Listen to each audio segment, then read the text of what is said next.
In this video, we discuss with Paulina, Tobias, and Kristina about how much should we learn for our entrepreneurship, how many skills, how should we be full stack entrepreneurs, or should we concentrate only on the skills we are good at? This is a doubt which we all have as entrepreneurs, because when we start doing business, we see that we are stopping our growth when we try to do everything ourselves. So this is what we discuss in today's video.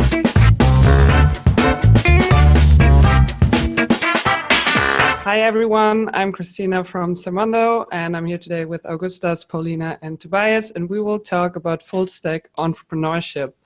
And my first question for you guys is, how are you handling things in your business? Do you know every part of your business, or do you outsource a lot, like accounting, for example, or ad management? Toby, how do you deal with that? Thank you. I think, first of all, we should define what full stack would mean in these terms.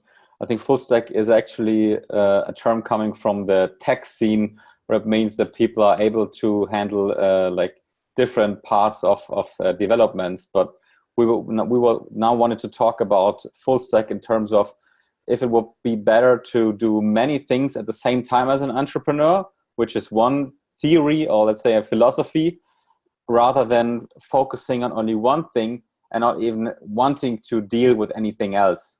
And I think the question behind that is, which one is more efficient? And maybe then we all can bring some examples from our experience.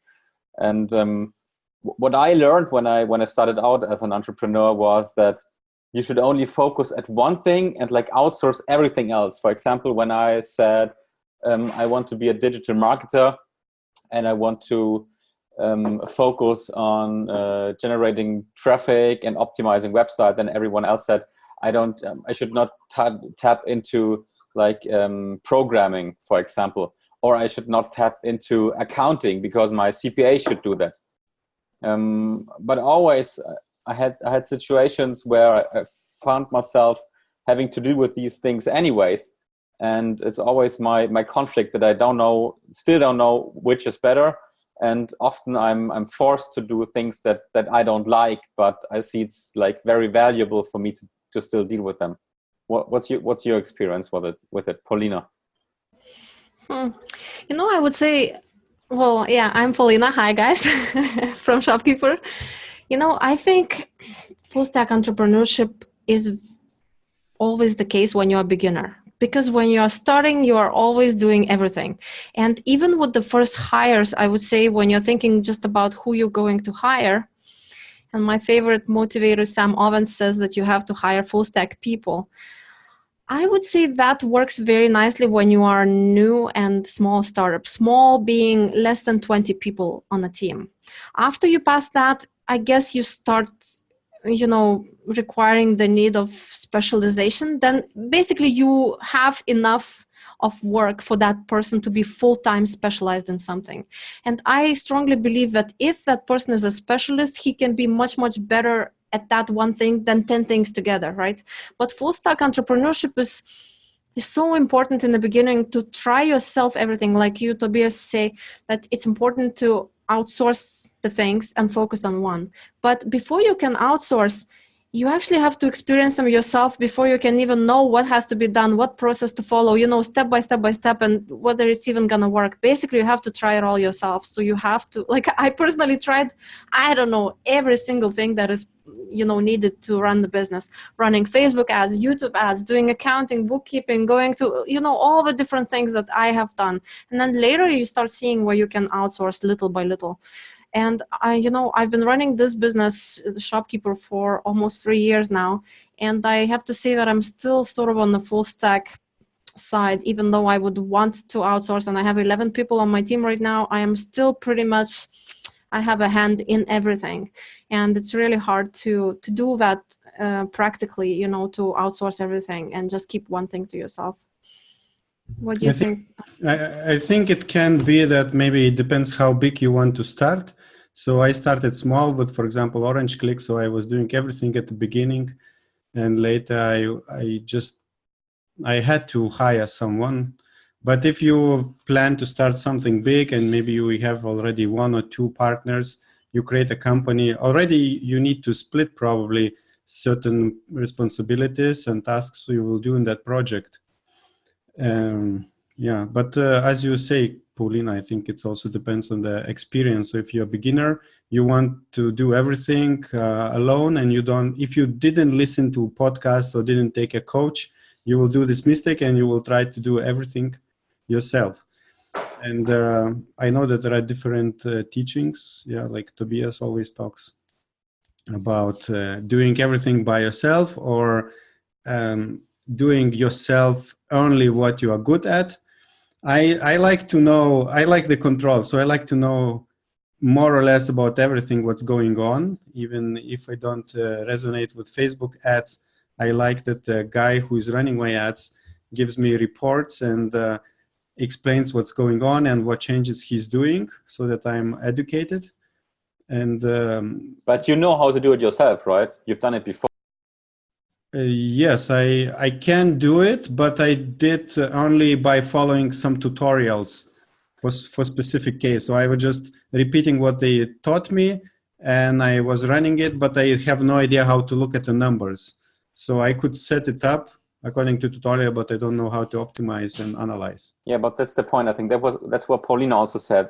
You know how to, you know the foundations, you know the basics, and now you're able to actually like see if it's a good job that your service providers are doing. I think it's getting very complicated if you're into something new that you don't even know how to use. For example, for someone who doesn't know anything about programming and he hires a developer, I think it will be very hard and difficult for him to evaluate if the developer is doing a good job. So that's actually the point, and that's the conflict that I see in these things, because yeah, that's exactly, I guess, what being full stack entrepreneur means, that you need to have at least these foundations. But in some fields, it's very difficult to have these foundations. And for example, I know people who don't know anything about the accounting and tech stuff, and to outsource it all. But many of these people I see who do it like this, they often have issues because they cannot know if it's a good job that the CPA is doing well, and if the price that if they are paying to the CPL is good, etc. So it's a great point, you know. Yeah, it's a great point. I'm sorry, Kristina, I just wanted to pitch in to say something. You know how he says you have to know certain things, like if you're not good at this. So I think Entrepreneurship Formula actually would have certain components that you always have to have as an entrepreneur. You can't outsource these things. Like, for example, how to market, how to grow your business, things like that can't be outsourced. So as an entrepreneur, as a person, you have to be, like you say, full stack in particular things, and some things are not really outsourceable very easy. For example, many people are asking me, if I'm not a software developer, can I create an app? You know, and it is possible, but it's so much harder, you know. And yeah, I think Tobias is right on that there are some core things and there are some, you know, things that could be easier outsourced. I think the question is about where to draw the line at the end of the day. Like, which are the things that you have to focus on, and are there things that you should not even touch, for example? It's a great topic, because one question, now we have Paulina and Augustas, we have two people who have a computer science background actually. So I was asking Augustas, for example, if he thinks if it would be a good idea for me to get more into programming and development stuff. I learned a lot by learning by doing, but I always felt like I'm lacking the foundations. And I still don't know if it's the right decision for me to go more in depth, because I'm always relying on service providers, on developers, but I'm always having a hard time to see if they're doing a good job. That's exactly what I was talking about. So this is actually a conflict that I'm seeing myself in, and I also catch myself learning new things in terms of programming every week. It just happens. So is there a way to draw the line where I should say, okay, no, I'm not touching these things. I'm not touching the source code of my website, for example.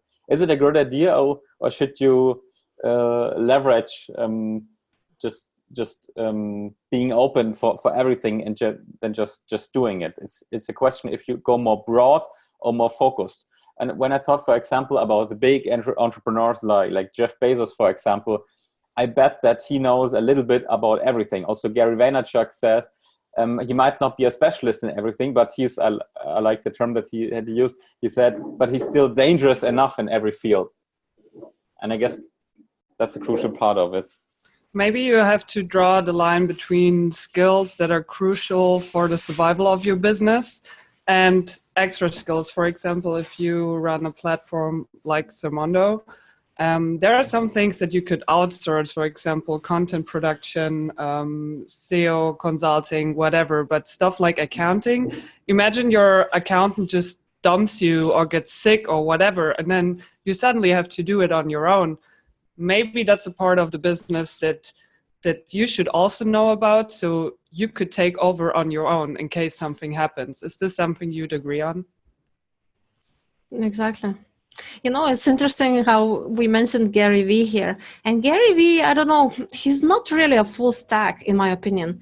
He's very, very focused on just one thing. If you have watched recently, he's published this video of 7 hours. I didn't watch the whole 7 hours, but it was very interesting to skip through and see his whole day recorded, how he visited Dubai. So basically, he has the whole team around him. 2 guys are filming. 1 lady is like arranging his breakfast, dinner, and where he's gonna go and whatever, you know. And then so other person is arranging his social media. Look at this post. Look at this post. Look, every minute is organized, and all he does is just follows somebody else's directions, you know, like a puppet. And all he does is just gives content. Records the interview in a radio station, then moves on to speak somewhere. Then so he just focused only on the marketing, and I can't believe how much he organized his life and his work, that he just outsourced every single thing, including which post to look at in his phone. You know, it's just unbelievable how much he is not a full stack anymore. So, and also it's strange to me that he doesn't really watch any podcasts or doesn't read any books and doesn't really consume new content from other people that much, but he still is providing so much value to the whole world, you know, and he still has something to say. Like, I don't know if I would be able to say something new if I don't really watch anything. So it's interesting how much he is into just one branch, you know, and I guess eventually that would be my goal too, just do one thing, and just the marketing is what I like. What do you like? Like, what is the thing that you guys would focus on? I wanted to add about drawing a line. I think, sorry, Paulina, I will not answer your question, but I think that trust in another person is where you will see what is that line, because if you will trust 100% to someone, let's say a website developer, and you have no idea how about the code, then you will not have, you know, any doubts. You just know that guy knows his stuff, you trust him. And but if you trust that person only 50%, then you will start getting thoughts that maybe you have to learn this thing. And I think it's important to learn to trust. And of course, when you get first, when you are hiring some helpers for yourself, assistants, you fail sometimes and you lose this trust in people in general. So it's just, you have to learn to develop this feeling about the person, and then you know at what level you can trust. So for example, the same Facebook advertising guy, I had like different people helping with advertising, and sometimes I knew that I have to double check how it is done, and I was finding something which I learned basics about Facebook ad, and it was not implemented in those ads. And then I was contacting that person, why it's like this. And then that person was agreeing with me. So I understood, okay, that person is maybe didn't get all these basics, which I got. So then I had to control that person more, and I had to kind of work on it myself as well. But if it's about any other things like transcript correction, at the beginning I gave a test for some virtual assistant to work on the transcript of the videos, and I checked a little bit, and then I just had full trust. Now I don't even check how they do it. I just give and they prepare. So now I have trust, and I don't really need to use my time on anything related to transcripts. So I think it's the trust. And you asked what I like to do. I like to do I like to do research on the internet. I like to work on the details, maybe on some banner details, or just to look if blog post has no, if everything is aligned and centered. Like I like to look at if everything is perfectly done. So basically, I'm like very picky. So this is how I like to also evaluate my work and my teamwork. What about you, Tobias? Same for me. I enjoy marketing, but recently I feel like marketing is a nice thing, and many people love it. So everyone nowadays wants to be the marketing guy, and that's also an issue, I guess, because it's becoming a red ocean, the field of marketing. So it's actually, there was a time when the product was very important, and then I feel like marketing had so many opportunities online that many people got into this field. And now, since it's maybe becoming a red ocean, it's somehow going back so that the product itself will again be the big differentiator. Can you explain red ocean maybe for the viewers that don't know what red ocean means? I guess a blue ocean would be a space in which there's a lot of business opportunity, and it's very easy to grow business because there are not many competitors. While if something's going to be a red ocean, it will be quite hard, because if competitors are growing, your business has to rely not only on the marketing but also the product and the service and the after sales marketing. So me too, I love marketing, but I also feel that we're moving to a direction where it will be more and more important to have an outstanding product again. But of course, there are some people who still, I mean, let's go back to your example, Paulina. Gary Vaynerchuk is putting out tons of content. I've also seen this extraordinary 7-hour recorder where he really wanted to show every behind the scenes, that there are no cuts. And I agree, he really is an animal. But many people, I feel, who did only marketing for the last years and who've grown a blog, for example, are somewhat struggling because they find themselves that it gets harder and harder to monetize this attention. So there still is a need for a great product. What's your opinion on this?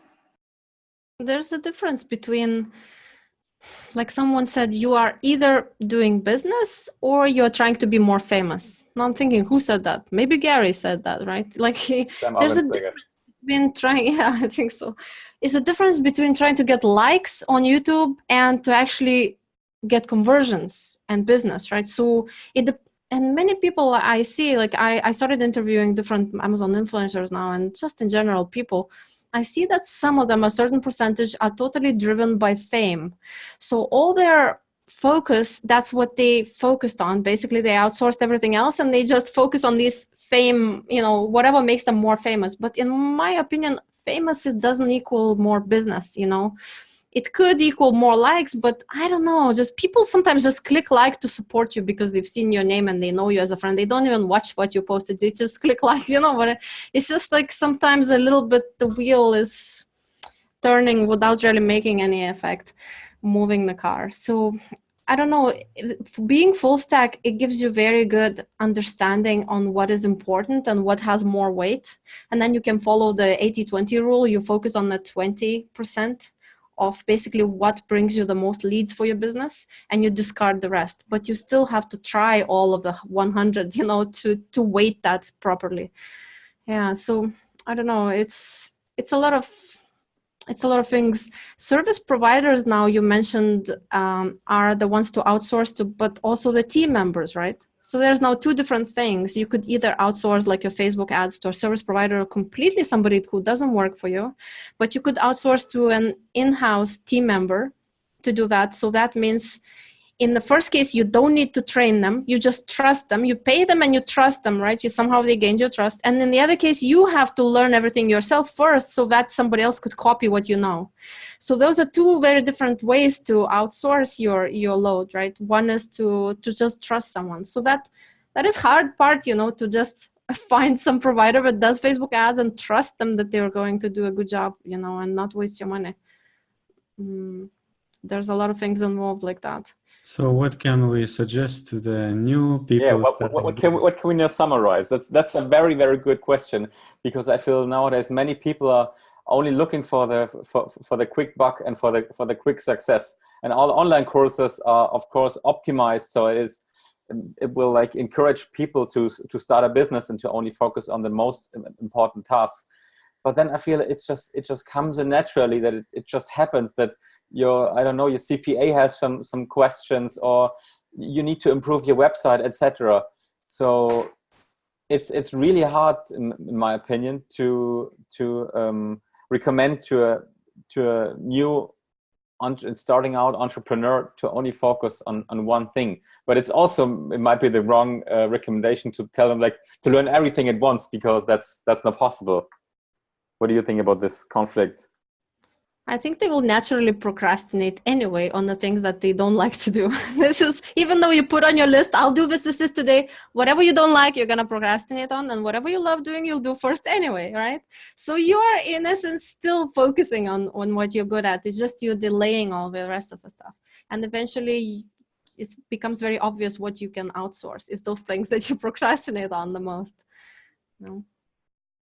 Actually, I just remembered one website which was popping up on Facebook advertising maybe 1 month ago, and can be very useful for those who want marketing person's help for kind of almost for free. So there is a website, genm.co, genm.co, and I don't know why it's called like this, but it's basically student freelancers marketers who would.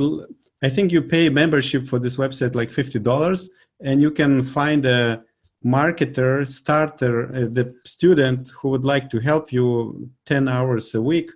And basically that's it. You get 40 hours a month help for $50, and that person is learning. And also you have a possibility to kind of to outsource. I just remembered this because it's a really good possibility for those who, I just thought that those who are starting and want to create a business, they will face with like financial problems to hire someone. They will not have enough funds, or so that's why they will start to do everything else. So maybe it's worth to search for possibilities to already outsource at the beginning for a lower price. Or so let's say we use this website genm.co, and maybe some other possibilities could be to find maybe people to help. I think it's potentially you can find beginners, let's say a beginner designer who would like to build portfolio, and maybe would be able to help you, and maybe you will hit a really talented person and you will get your nice logo created. And in this way, kind of, I also found really good team members. I was like always aiming for cheaper kind of talents from a cheaper countries, let's say, but I ended up like working with these people long term, and of course for good price at the end, because yeah, if I like the results, then I cannot pay pennies anymore. I think your first suggestion also sounds a little risky, and it requires that you already have the knowledge to teach them what they should do, right? So at first you might want to get a consultant in certain areas that you want to be good in, and he will show you the basic and most important processes, and then you have the basic knowledge to teach someone else to do it, and also to be able to monitor if their performance is good or not. What do you think about that? Yeah, the website I suggested, I think these they have selection of students who are interested in marketing, or marketing students. So basically they have a basic knowledge, and maybe even better knowledge than you if you are also newbie in the online business. But in general, of course, if you search beginners, there might be a risk.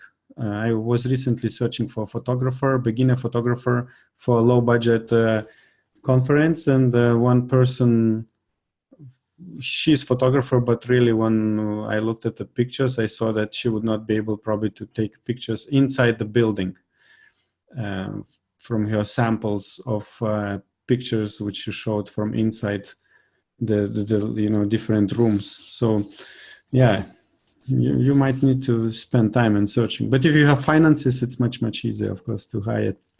But I would suggest to think of searching for help at the beginning if possible, because it's very easy. You might still start doing everything yourself, and then you will burn out and you will slow down the growth. And Paulina, you mentioned earlier that it's also good if you train your own employees. What do you think of the idea that you maybe get an expert, maybe a consultant that goes to your company and teaches your employees for you, so you don't even have to touch the subject, but they get knowledge from an expert, they will do it for you, and you don't need to do anything?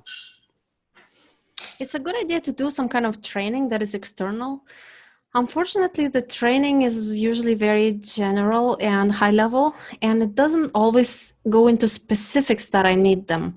For example, right now, I just hired a social media manager, right? So she needs to go and post on, LinkedIn page, company page for shopkeeper, then my personal LinkedIn page, then Facebook shopkeeper page. Like, all of these are so specific that whatever the best consultant she has, it will not give the same. I tell her exactly, use these hashtags, these are the biggest volume ones, and then add 3 that are just related to that video. So research in this way, use this extension. It's basically, nobody can replace that type of tutorial for her. And it becomes that in specific cases like that, when I know already quite a lot for what to do, is best to just train someone else. But first I have to experience it all myself, So for new entrepreneurs, I would say, don't be afraid to try everything yourself first. Don't be scared from that vastness of jobs that you have to do. In the beginning, you will have a lot of motivation, especially in the first 4 months. And the burnout comes later. Usually the first 4 months, you will be driven so much, that you could still get a sense of what works, what doesn't. Use and that then you momentum in the first 4 months. Use it while you got it. Because later it's sort of, it just goes down a little bit and you have to sustain yourself from whatever other things are around you. So yeah, just suggestion that don't be scared and use the momentum, just like Tobias says. Cool. I think we are done. Any other tips to end this discussion with? I think that was a perfect last point. Great. Perfect. Thank you very much. And can you tell to the people how can they find you and what you do? So my name is Paulina and I run Shopkeeper. That is a profit dashboard for Amazon sellers. Just come to shopkeeper.com to see all about it. Tobias? I'm Tobias. I run Sermondo.com, which is an online directory platform that helps Amazon sellers to find the best service providers online. I'm Kristina. I run Sermondo together with Tobias. And if you want to reach us, the best way is to send an email to Kristina@sermondo.com and Kristina with a K. And Tobias and Tobias is the same person. I don't know which is the correct pronunciation. I don't know who is pronouncing it wrong, me or Kristina. Bye-bye.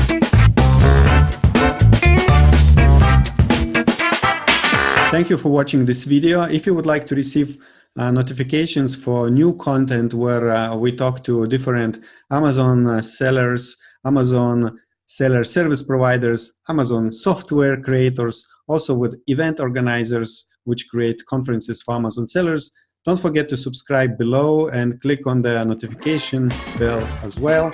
And see you in the next video.